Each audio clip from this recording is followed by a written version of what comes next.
Submit किया है। नहीं नहीं सर, जो यहाँ पे एग्जीबिशन हो रहा है, आप आए हैं सर, क्या कुछ कहना चाहेंगे? ऐसा है कि मुंबई महाराष्ट्र ये टेक्सटाइल का बड़ा हब था। मुंबई में टेक्सटाइल मिल्स थी, मेरे माता पिता जो उसमें मजदूर थे। मुझे याद है कि कितना बड़ा बिजनेस था, लेकिन दत्ता सामंत जी के स्ट्राइक के बाद ये सारा समाप्त हुआ और राज्यों ने उसका फ़ायदा उठाया और सारी इंडस्ट्री उठा कर लेकर गए। लेकिन अभी के दिनों में फिर से एक बार टेक्सटाइल इंडस्ट्री बहुत ग्रो हो रही है और महाराष्ट्र गवर्नमेंट भी उनके लिए अच्छी फैसिलिटी दे रही है।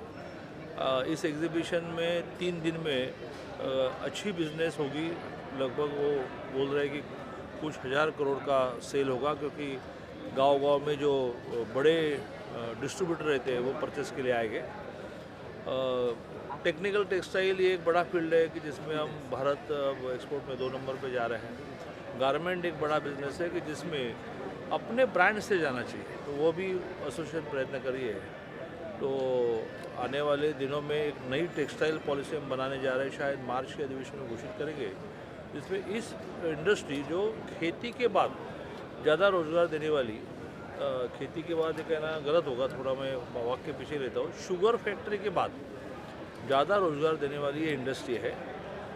तो शुगर फैक्ट्री को तो हम बहुत सपोर्ट करते हैं, तो टेक्सटाइल को भी बहुत सपोर्ट करना चाहिए। और इसलिए मैं जब 14 से 16 टेक्सटाइल मिनिस्टर था तब एक पॉलिसी बनी जिसमें काफ़ी सुविधाएं दी। अब वो पॉलिसी समाप्त हुई तो नई पॉलिसी बनाने जा रहे हैं, तो उसमें से इस इंडस्ट्री को बूस्ट करेंगे। CMAI का ये 76 नेशनल गारमेंट फेयर है, स्प्रिंग समर एडिशन। इसमें हमारे पास 1031 ब्रांड्स एग्जिबिट कर रहे हैं। ये एग्जीबिशन नेस्को के 5 हॉल में spread over 6 lakh square feet है। दादा जब आए थे एग्जीबिशन के इनॉग्रेशन के लिए, तो हमने उसी टाइम उनको बताया कि हमारी एसोसिएशन आगे के क्या प्लान्स लेके अपने मेंबर्स के लिए कर रहे हैं। CMAI मई के महीने में नोएडा के एग्जीबिशन सेंटर में अपना नॉर्दर्न इंडिया गारमेंट फेयर शुरू कर रहा है, जिससे पूरा नॉर्थ इंडिया कवर हो सकता है। और नवंबर के महीने में हम हमारा first brands of India Dubai में करने जा रहे हैं। वहाँ पे करीबन 125 ब्रांड अपने ब्रांड्स पे एग्जिबिट करेंगे। अगर जितने भी एग्जीबिशन होते हैं एक्सपोर्ट रिलेटेड, वो बायर के ब्रांड्स पे होते हैं। ये फर्स्ट टाइम CMAI के तरफ से ये कोशिश होगी कि हम CMAI के ब्रांड्स ऑफ इंडिया को आउट ऑफ इंडिया ले जाए, तो ये एक बहुत बड़ा चीज़ होगी। सर, उन्होंने कहा कि एक पैलेस भी हम कर रहे हैं कि गवर्नमेंट के लिए सारी चीज़ें अवेलेबल हो वहाँ पे, क्या कहना है सर?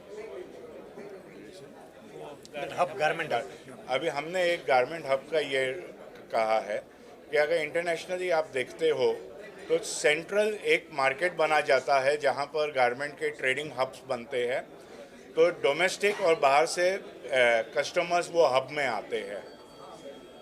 अगर हम देखें तो चाइना में गोंगझोउ है, एक सेंटर मार्केट के अंदर करीबन 6-8 हज़ार गारमेंट के उधर होलसेल के दुकानें हैं।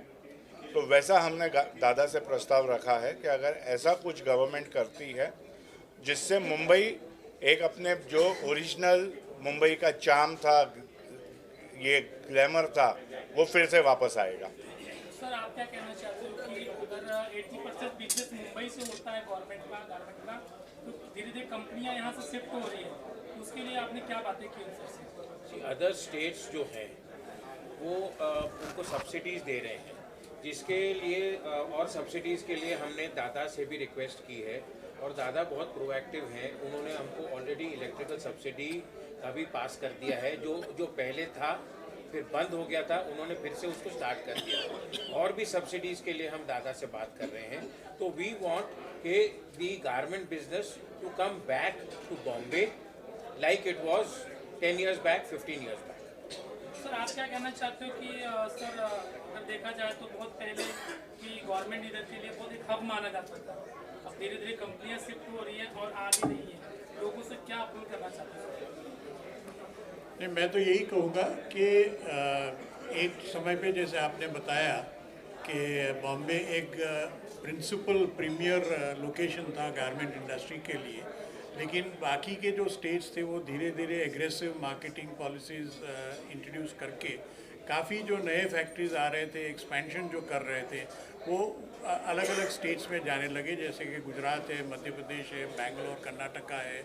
तो वो हिसाब से मुंबई का जो इम्पोर्टेंस था वो धीरे धीरे कम होते जा रहा है। तो हमने मंत्री जी से ये रिक्वेस्ट की है कि भले मैन्युफैक्चरिंग अभी मुंबई में मुश्किल होगा क्योंकि cost of living, cost of space बढ़ते जा रहे हैं, तो एक मुंबई को एक मार्केटिंग हब, एक ट्रेडिंग हब करके बनाए, जैसे कि सारे फ्रॉम ऑल ओवर इंडिया जो मैन्युफैक्चरर्स है वो मुंबई आके अपने शोरूम्स खोलें, अपने सैंपल रेंजेस रखें, कि एक ऐसा कोई भी व्यापारी गारमेंट का है उसको लगे कि भाई मुझे मुंबई तो जाना ही पड़ेगा, और वो हिसाब से गारमेंट इंडस्ट्री तो बढ़ेगी ही बढ़ेगी, लेकिन इतने सारे विजिटर्स आएंगे, इतने सारे बायर्स आएंगे, तो मुंबई की इकोनॉमी और महाराष्ट्र की ओवरऑल इकोनॉमी भी बढ़ सकती है।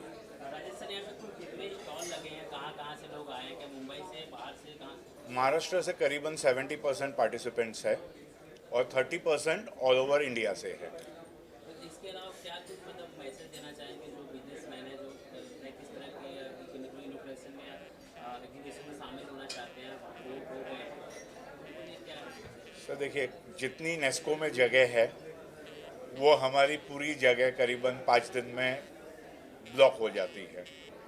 तो इसके लिए जो हमारा 77th नेशनल गारमेंट फेयर होगा वो for the first time Nesco और जियो वर्ल्ड सेंटर दोनों जगह होगा।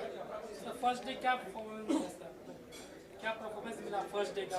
देखिए, बहुत जल्दी है ये बोलना क्योंकि सवेरे से हम इनॉग्रेशन पे लगे हुए हैं। अब जैसे दोपहर को राउंड मारेंगे तो आइडिया आएगा कि क्या बिजनेस हो रहा है। मुंबई रफ्तार न्यूज़ की खबरें पसंद आने पर हमारे YouTube चैनल को सब्सक्राइब करें और लाइक करें।